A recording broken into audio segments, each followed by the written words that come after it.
बता दें कि राजस्थान विधानसभा का मानसून सत्र जारी है और इस बीच ऐसी तस्वीर आप तक साझा करते हैं जहां पर पूर्व सीएम अशोक गहलोत मौजूद हैं। क्या कुछ कह रहे हैं, आइए सुनते हैं।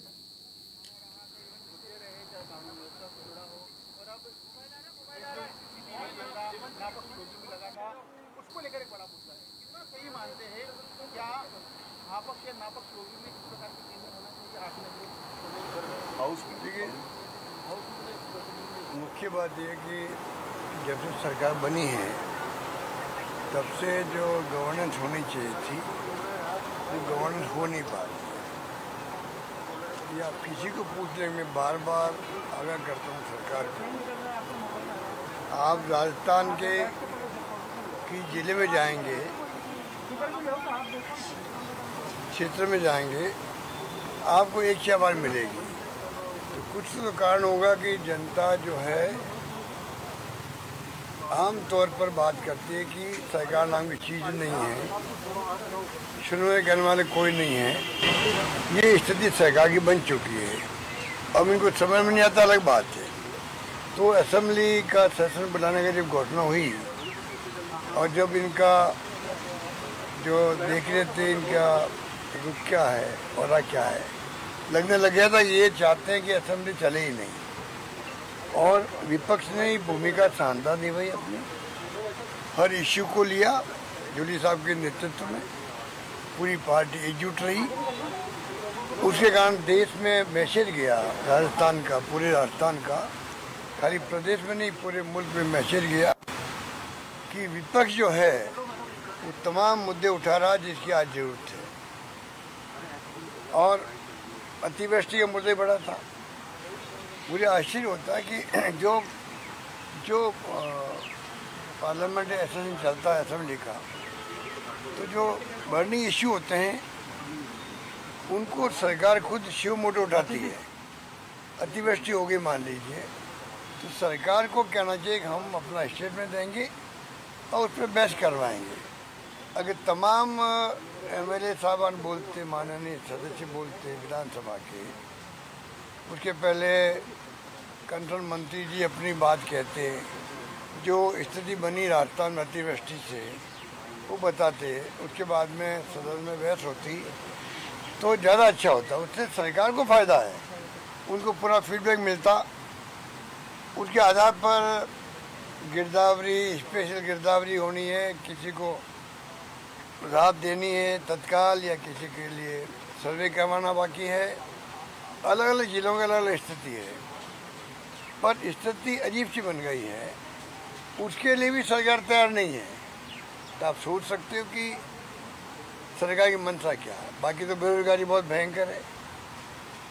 वो राइजिंग राजस्थान कितना बड़ा एक फैनफेयर कर दिया पूरा दुनिया के अंदर, देश के अंदर। पता नहीं कौन सी इवेंट होने जा रही, कितना इन्वेस्टमेंट आएगा। रोजगार तो मिल नहीं रहा लोगों को, और इन्वेस्टमेंट आ कहाँ रहा है। तो बातें कई तरह कहने की है। हर इश्यू को जूली साहब ने अपने तौर तरीके से सबको विश्वास में लेकर के विधायकों को जिस प्रकार से एक के बाद एक उठाए प्रतिदिन, एक मैं समझता हूँ एक अलग मैसेज गया और सरकार पूरी तरह एक्सपोज हुई, तब मैं कह सकता हूँ। आज निजता का मामला उठाया नेता, और आपका जो ये निजता वाली बात है, ये बहुत इम्पोर्टेंट बात है।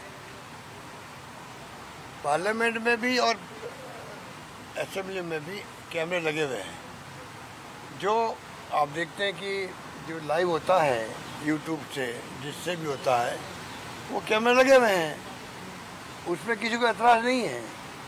ये जो कैमरे लगे राजस्थान के असेंबली के, एक्स्ट्रा कैमरे लगा दिए, जिससे कि विपक्ष के सदस्यों आपस में क्या बात कर रहे हैं, सदन एडजर्न हो गया तब क्या बातें होती हैं, तमाम बातों का रिकॉर्ड करना चाहते हैं, जो बहुत ही गलत है।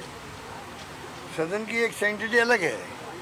सदन में कोई बोलता है माननीय विधायक, उसको प्रोटेक्शन भी है, और सदन के बाहर बोलता है तो वो अपनी बात कह सकता है। उसका भी मीडिया वाले जजमेंट करते हैं या कोई आपस में आरोप लगाओ, प्रत्यारोप लगाओ, अलग बात है।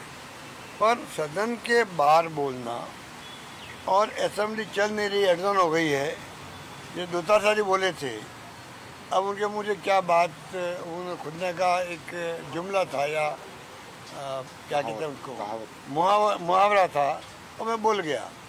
उसको इशू बना के 1 घंटा बहस करवा दी उनके एब्सेंस के अंदर। एक इतना सीनियर एमएलए थे, वो एमएलए हैं, पीसीसी प्रेसिडेंट हैं, 1 घंटा उनकी एब्सेंस में बहस करवाओ, और क्या क्या मेंबरों ने कमेंट किए आप सोच सकते हो। और फिर क्या कमेंट कर दिए खुद ने, स्पीकर ने, अभी तक उस कमेंट को हटा नहीं पा रहे हैं।